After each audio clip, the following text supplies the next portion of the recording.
बच्चों, आज हम पुनः व्याकरण की कक्षा में 14 माहेश्वर सूत्रों के ऊपर आज बताने वाले हैं और हम यह जानेंगे कि 14 माहेश्वर सूत्रों के प्रत्येक सूत्रों के अंतिम वाले वर्ण में इस प्रकार से एक डंडी क्यों लगी होती है। इस प्रकार से इसको हम कहते क्या है, इसके विषय में आज हम आप सभी को बताएंगे। ठीक है, तो सर्वप्रथम आप लोगों ने 14 माहेश्वर सूत्रों को व्याकरण सिद्धांत कौमुदी के मध्य आप लोगों ने पढ़ा और आप लोगों को याद भी हो गया। ठीक है, आज हम आप सभी को इन 14 माहेश्वर सूत्रों के विषय में बताने जा रहे हैं और इन 14 माहेश्वर सूत्रों से क्या क्या बनाया जा सकता है, किस किस की सिद्धि होती है। हम इन माहेश्वर सूत्रों से और क्या नई नई चीज़ों को जान सकते हैं। ठीक है, तो आप लोगों ने पूर्व में जाना कि ये अयुर ऋल ऋ ए ओ आई और ये ऊपर के जो 4 सूत्र हैं, ये 4 सूत्र को हम स्वर वर्णों में रखते हैं। किस वर्ग कहाँ रखते हैं?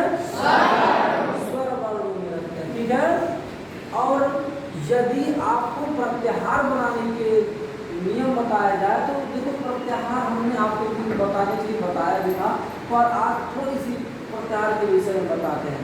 देखो, प्रत्याहार बनाने के लिए आप सर्वप्रथम जैसे मान लीजिए आप अच प्रत्याहार बनाना है। ठीक, अच प्रत्याहार ये है अच है, हमको अच प्रत्याहार बनाना है तो एकदम सरलता से सूत्रों के तरफ हम बढ़ेंगे। आयुर में क्या है? और को ग्रहण करें और आयुर के अ से लेकर के औच के च तक आ जाएंगे। कहाँ तक जाएंगे? औच के च तक। अब कितने वर्ण आ गए? अ ई उ ऋ ऋ ए ओ आई औ।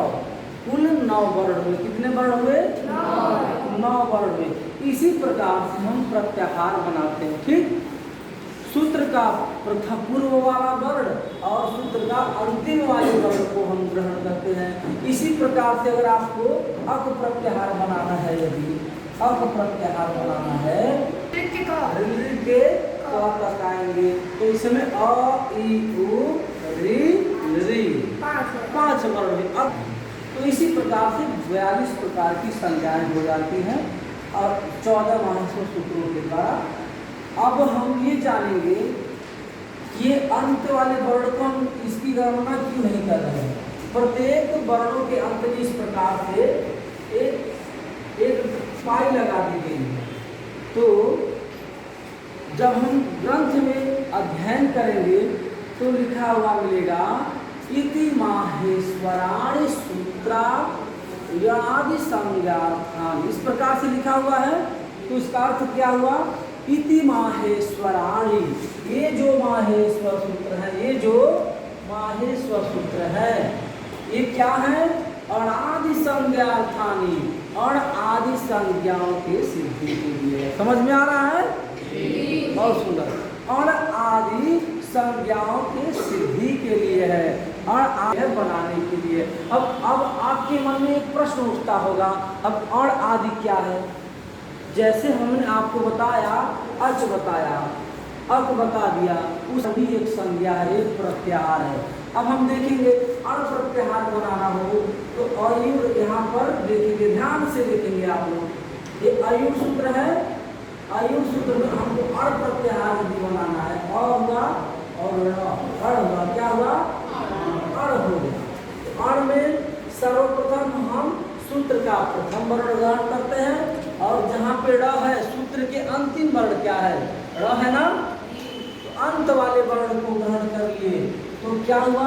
अ ई उ ऋ, अ से लेकर के ड़ तक के वर्णों को हम अण प्रत्याहार के रूप में जानते हैं। ठीक है, तो यह बताया जा रहा है कि अण आदि संज्ञार्थानि, अण आदि संज्ञाओं के सिद्धि के लिए।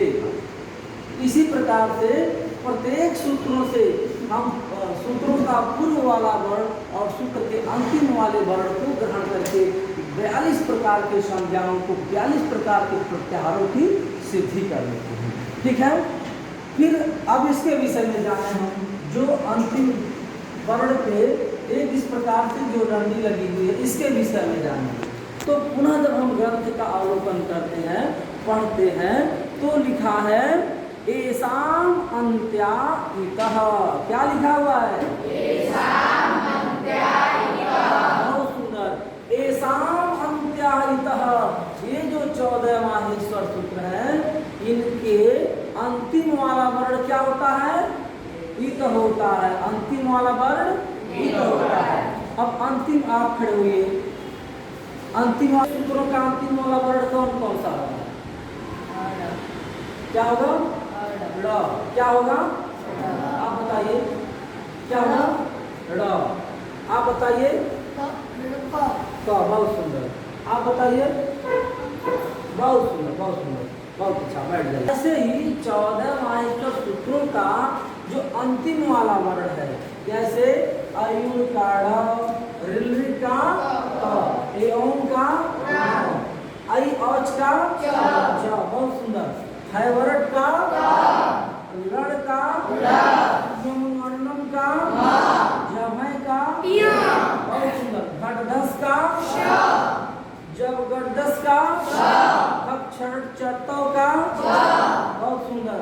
कपय का शक्षर का हल का। ये 14 माहेश्वर सूत्रों का अंतिम वर्ण है। इस सूत्रों का क्या है? अंतिम वर्ण है। तो यह सूत्र कहता है एसाम अंत्या इतः।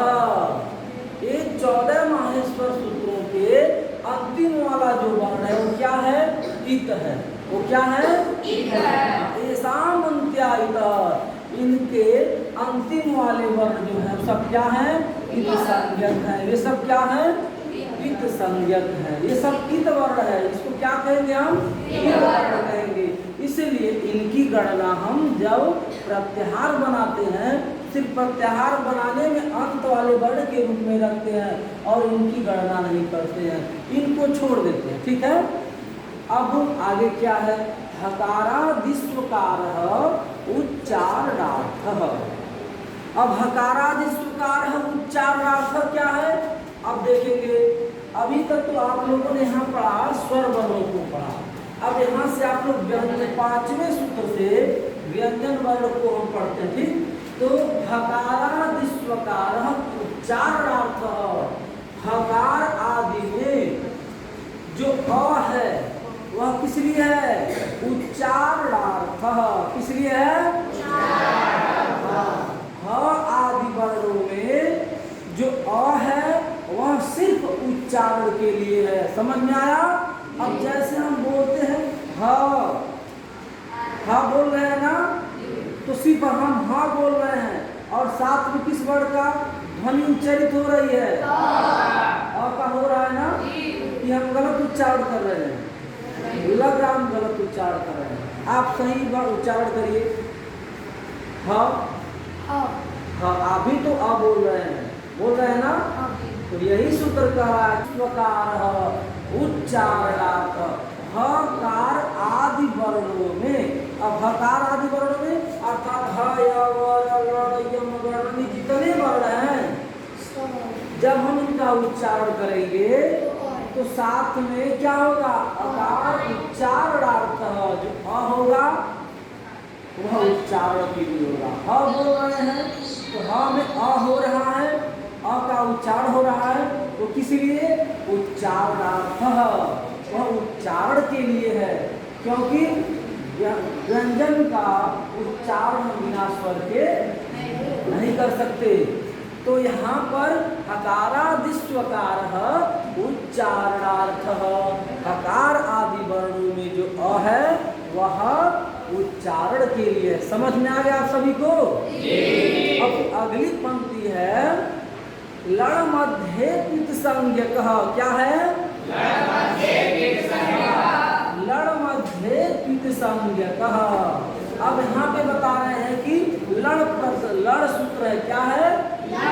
लड़ सूत्र है। इसमें करें कि लड़ मध्य तो इति संज्ञकः। अब यहाँ पे ड़ है, यहाँ पे मात्र दो वर्ण है ना, ल और ड़।